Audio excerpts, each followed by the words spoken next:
विच्छेद। पहला क्वेश्चन है प्रत्याघात। प्रत्याघात प्रत्याघात मतलब प्रति जोड़ आघात। अत्यंत। अत्यंत, यहाँ य का लोप हुआ है, य एक्स्ट्रा आया है, तो अति जोड़ अंत। यद्यपि। यद्यपि, यदि जोड़ अपि। इत्यादि। इति जोड़ आदि। यह कैसे हो रहा है ये जानने के लिए वीडियो के अंत तक जुड़े रहिएगा। यह संधि यन संधि है। प्रत्युत्तर। प्रति जोड़ उत्तर। नद्यर्पण। नदी जोड़ अर्पण। देव्यागमन। देवी जोड़ आगमन। प्रत्यक्ष। प्रति जोड़ अक्ष।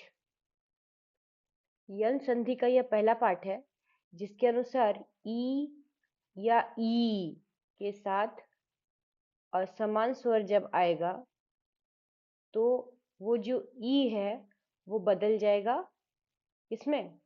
य में, य हलंत में। पहला एग्जाम्पल देखते हैं हम लोग कि यदि था और अपि था।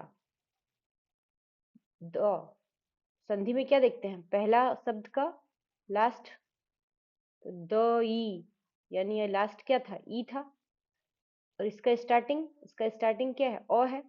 तो ई के बाद अ आया, मतलब ई के बाद ई का जात का नहीं आया, ई के बाद ई छोड़ के कोई आया, यानी असमान स्वर आया। तब क्या होता है? ये ई जो है ये य में कन्वर्ट हो जाता है। तो जब य में कन्वर्ट होगा, य में जब बदलेगा, तो ये इसके पहले वाला तो सेम रहेगा, सेम चीज, य सेम रहेगा और द भी सेम रहेगा, लेकिन ई के बदले य हलंत आ जाएगा। इस साइड में क्या होगा? और तो पहले से ही था और पी में कोई चेंज नहीं आएगा। ये जब एक व्यंजन को इसके पास स्वर मिल गया, जब व्यंजन को स्वर मिल गया तो ये पूरा हो जाएगा। लेकिन ये जो द था, ठीक है, द में हर्षई था, द के साथ हर्षई मिला हुआ था, इसलिए यहाँ द हलंत के रूप में लिखेंगे। तो ये जो द था ये वैसे ही आधा रह जाएगा, लेकिन ये य जो है ये अ के साथ मिलके पूरा हो जाएगा, तो यद्यपि हो जाएगा। इसे हम लोग लिखते हैं य, द और य संयुक्त पी, यद्यपि।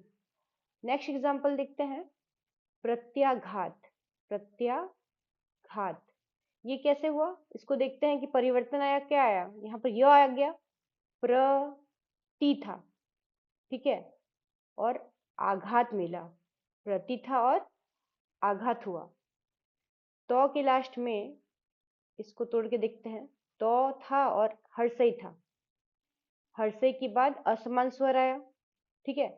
इधर का घात सेम रहेगा, इधर का प्र सेम रहेगा, क्योंकि संधि पहला वर्ड का लास्ट में और दूसरा वर्ड का फर्स्ट में मिला के होता है। जो परिवर्तन आ रहा है यहाँ आएगा, इस कोना में और इस कोना में कोई परिवर्तन नहीं होता है। प्र त हलंत ई प्रति हो गया, इधर आ हो गया, घात हो गया। इसको समझेंगे कि ई के बाद क्या आ रहा है? असमान स्वर आ रहा है। ई के बाद ई आता तो दीर्घ स्वर होता, दीर्घ संधि होता, सॉरी। लेकिन ई के बाद असमान स्वर आ रहा है, दूसरा जात का आ रहा है, ई के अलावा आ रहा है, तो यहाँ पर ई जो है वो चेंज हो जाएगा किसमें? य में चेंज हो जाएगा, य हलंत में। प्र पहले से ही था,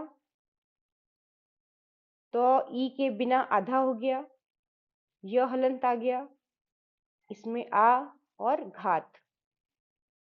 सेम चीज, यहाँ एक व्यंजन को स्वर मिल गया तो ये य जो था आधा था वो पूरा कंप्लीट हो जाएगा या। लेकिन यहाँ जो तो हलंत था इसके पास कोई भी स्वर नहीं है, तो ये आधा तो हो गया, प्रत्या। अब ये बचा क्या? घात। तो क्या बन गया? प्रत्याघात। आगे और एक एग्जाम्पल से समझेंगे। अत्यंत, ये बनता है अति से और अंत से।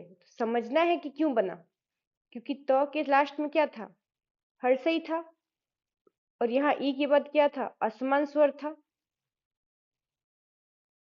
पहले वाला सेम रहेगा, लास्ट वाला सेम रहेगा। तो के साथ हर्षई था और हर्षई के बाद असमान स्वर था, तो असमान स्वर था इसीलिए हर्षई जो है वो य हलंत में चेंज हो जाएगा।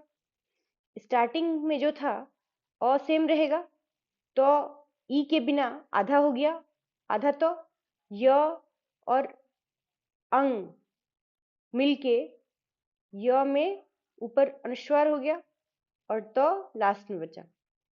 इसके बाद और एग्जाम्पल डिस्कस करते हैं, तब तक आप लोग वीडियो को लाइक जरूर कीजिएगा, चैनल को सब्सक्राइब कीजिए। इसी प्रकार का इंपॉर्टेंट वीडियो आप लोग को मिलते रहेगा। नेक्स्ट इत्यादि। इत्यादि ये बनता है इति जोड़ आदि से। क्यों बना, कैसे बना, ई पहला ही है, कोई दिक्कत नहीं, इसमें कोई चेंजिंग नहीं आएगा। दी में भी कोई चेंजिंग नहीं आएगा। चेंजिंग कहाँ पर आएगा, विकार उत्पन्न इसका लास्ट में और इसका फर्स्ट में। तो के साथ ई मिला हुआ था और यहाँ पर आ था। ई के बाद असमान स्वर आया, मतलब ई जो है वो किसमें चेंज हो जाएगा, य हलंत में। त से जो है तो व्यंजन था, इससे स्वर हट गया, मतलब ये खुद आधा हो गया, तो ई आधा तो हो गया।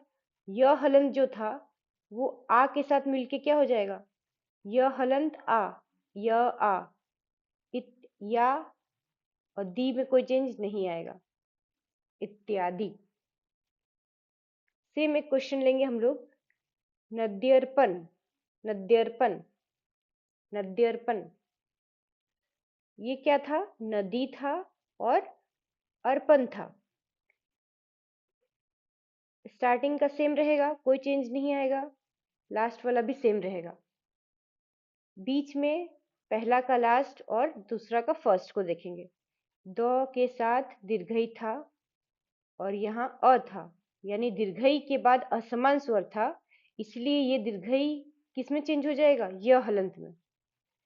न में कोई चेंज नहीं आएगा, नौ सेम रहेगा। स्टार्टिंग था नौ, उसके बाद आधा दो था, नद हो गया। उसके बाद य हलंत था, य हलंत और अ मिलके पूरा य बन जाएगा।